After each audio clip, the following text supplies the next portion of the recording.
रसोई चॅनलवर तुमचं स्वागत आहे। तर आज आपण हे बघा असे पिकलेले केळं असले ना बिलबिले झालेले तर ते वाळायला नाही घालवायचे। ते असे मी तुम्हाला दाखवते। असे सोलून घ्यायचे। हे बघा असे सोलून घेऊन आपण त्याचा केक बनवूया।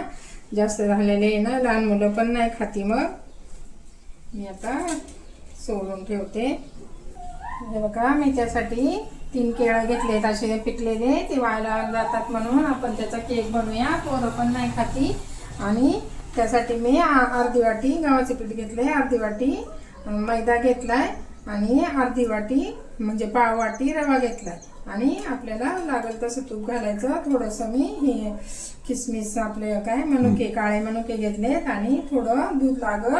आणि हे इसेन्स घेतलंय पायनॅपल आहे आमच्याकडं, तुम्ही व्हॅनिला टाकला तरी चालेल। तर आता आपण हे बाजूला सारू आणि अगोदर केळाचा कुस करून घ्यायचा। मिक्सरमध्ये केलं तरी चालेल पण मी आता असेच करते। हे बघा हाताने असे करायचे। जास्त झालेले असतात ना केळं ते लगेच मऊ होतात। मी फुलपात्र घेतलंय। हे बघा मी फुलपात्र घेतलंय आणि फुलपात्राने असं मऊ करून घ्यायचे ते केळं। कोणतंही मी काही भांडं घेतलं ना, नाहीतर मिक्सरवर केलं ना तरी चालतं। मिक्सरचं भांडं बनवण्यापेक्षा असंच मऊ होतं ते।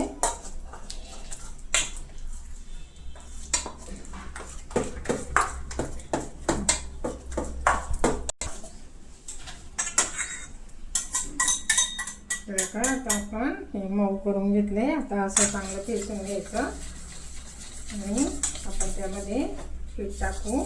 मी अर्धी वाटी मैदा टाकते, अर्धी वाटी गव्हाचं पीठ आणि थोडासा रवा टाकला। आता आपण चांगलं हे मिक्स करून घेऊ।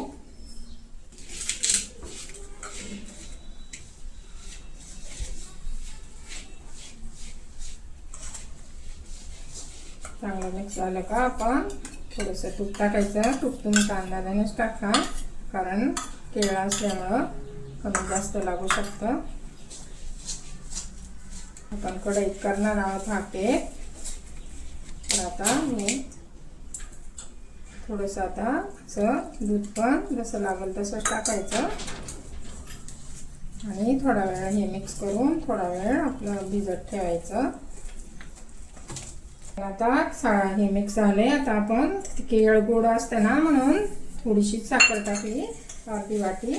आता आपण कलरचे 2 थेंब टाकू।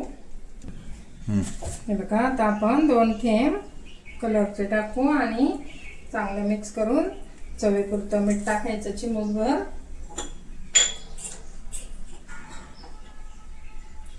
चवीपुरतं मीठ टाकलं।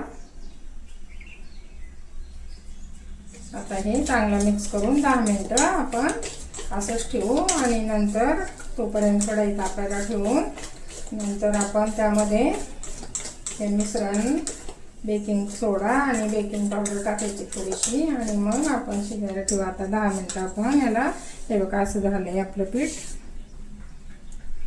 आता आपण 10 मिनिटं असं झाकून ठेवू। हे बघा आपलं आता चांगलं मिश्रण फुगलंय रव्यामुळं। आता आपण चमचा आपलं पोहे खायचा चमचा आहे ना त्याने हे बघा अर्धा चमचाला थोडीशी जास्त म्हणजे पाऊण चमचा मी बेकिंग पावडर टाकली आणि पाव चमचा सोडा बेकिंग सोडा टाकलाय पाव चमचा। आता हे आपण मिश्रण चांगलं फेसून घेऊ। कढई पण तापायला ठेवली, मी कढईतच करणार आहे ना। बघा कढई तापायला ठेवली, कढईच्या मध्ये स्टँड ठेवले आणि आता आपण हे पायनॅपल इसेन्स आमच्याकडं ते मी 2-3 थेंब टाकते।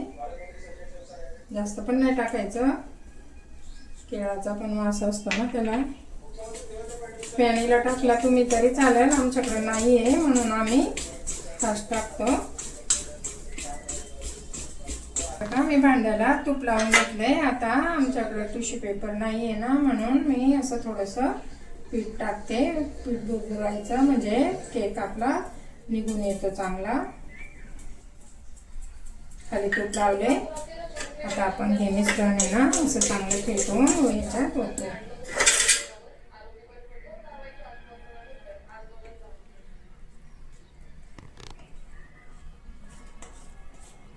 थोडंसं आपण असं सारखं करायचं. थोडेसे आता मी काळे मनुके ते टाकते. तुटी फ्रुटी पण कमीच आहे ना.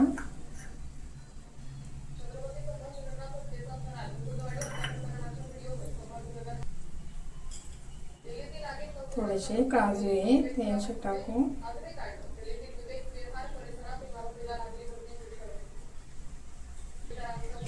आता आपलं भांड गरम झाले कढई. तर आता आपण ते भांड असं ठेवू. भांडे तापेपर्यंत 2 मिनिटं फास्ट गॅस ठेवायचा. नंतर एकदम बारीक गॅस करायचा आणि आपण 40 ते 45 मिनिटं शिजून द्यायचं. आता याच्यात झाकण आहे ना, फुगला कळलं आपल्याला. नंतर 30 मिनिटं झाल्याशिवाय बघायचं नाही उघडून, नाही तर तो केक खाली बसतो. मग फुगलेला असला ना तो खाली बसतो. आपण केक शिजला का बघू. बरोबर 50 मिनिटं झाले. आता आपण सुरी घालून बघायची, मध्ये पण घालून बघू. हे बघा आपला केक खूप छान झालाय, फुगलाय पण चांगला. आता आपण थंड व्हायला ठेवू.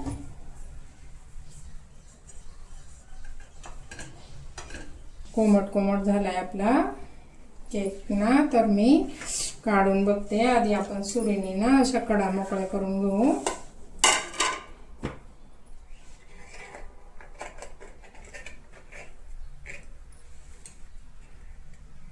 अजून कोमटच आहे, पण आपण असं कडा मोकळ्या करून घेऊ सगळ्या बाजूच्या. आणि मग असं ताट ठेवायचं त्याच्यात.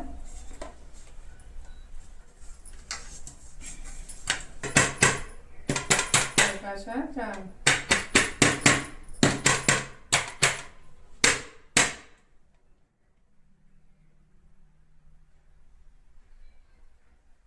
हे बघा आपला केक किती सुंदर झालाय.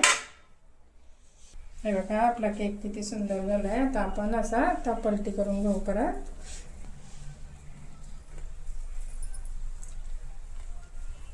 केळाचा केक आहे. तर आता मी तुम्हाला कापून दाखवते. हे बघा मी कापून दाखवते तुम्हाला.